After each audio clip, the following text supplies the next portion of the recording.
I deliberately tell my students not to be devil's advocates in discussions because it normalizes disingenuous arguments and leads into gaslighting. For the people in the back, there is no point in arguing from a perspective of evil. Nothing good comes from that. Plus, who in the hell taught y'all that being a contrarian is something like being an intellectual? Because 9 times out of 10, when you're being devil's advocate, you just literally pushing an indefensible position and you know it's evil, so you trying to preface it with the evil. Nah, man, move around. On top of that, if we having the discussion and you are cornered and knowing you're wrong, you trying to preface it as being just opinion or just a matter of perspective is not going to get you out of the way of what you said being wrong. Now, they say the devil's in the details, right? Look at the definition of being the devil's advocate. It says someone who pretends in an argument or discussion to be against an idea that everybody else support, but you doing it in order to discuss or consider more details. You can just consider those details without advocating for the devil. Why must we normalize disingenuous ways of having dialogue and conversation? Education is elevation.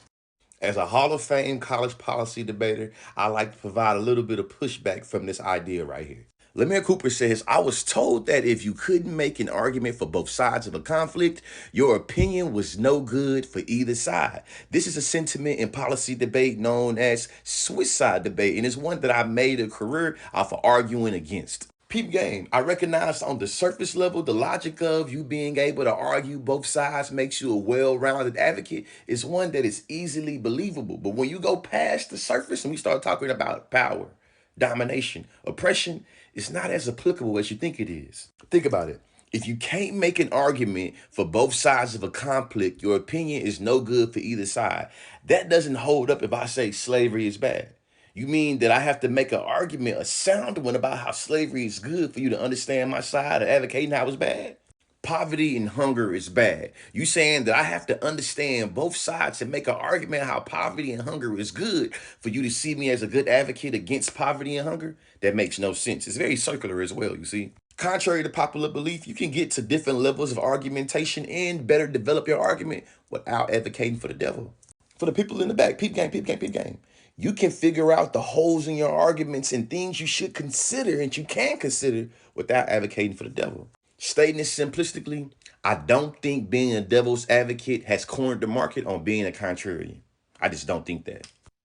With today's medieval phrases that are used today, we are looking at the idiom to play devil's advocate. Its definition: if you're playing devil's advocate, you have an unfavorable position or you're trying to bring negative into a good situation. And that origin comes from the 16th century from Pope Leo X in Rome. That's because in the Roman Catholic Church, they had an advocatus diaboli, which was an official appointed to argue against the canonization of a saint. Now, today they're known as the promoter of the faith, the promotor fidei, but same job, different title. Something that's a weird flex in your world that no one else probably ever thinks about. I'll go first. When I was in college, not only was my debate partner and I the first 2 black people to go undefeated at the NDT exhibition rounds, my debate partner, Rashid Campbell, was the first black top speaker of the national debate tournament ever. And we were some of the top speakers in the country for 2 years in a row. Rashid and I was so good in college policy debate.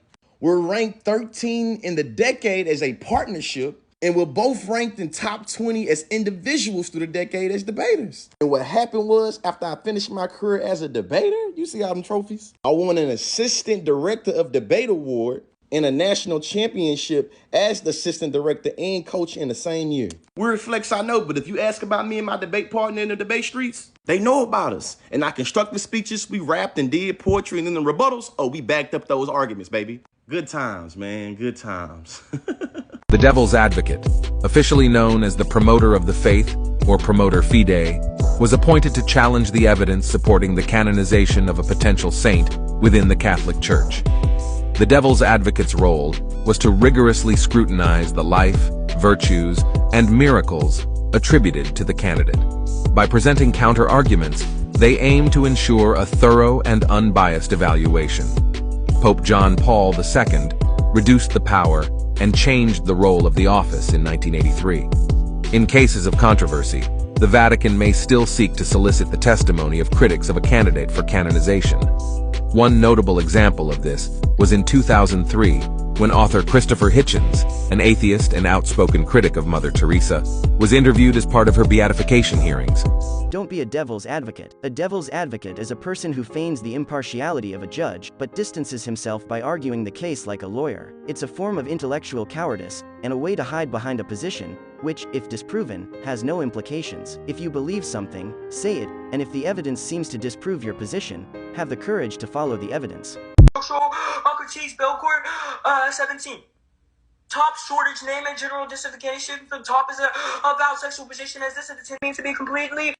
U.S. alliance networks are maintained through an unethical debt relationship, securing U.S. imperial power through the forced scripting of military balances between and preserving the gift of freedom committed by U.S. troops instead. Eroticism controls how we frame this debate. This debate has always been about power and accountability. They have not answered the fundamental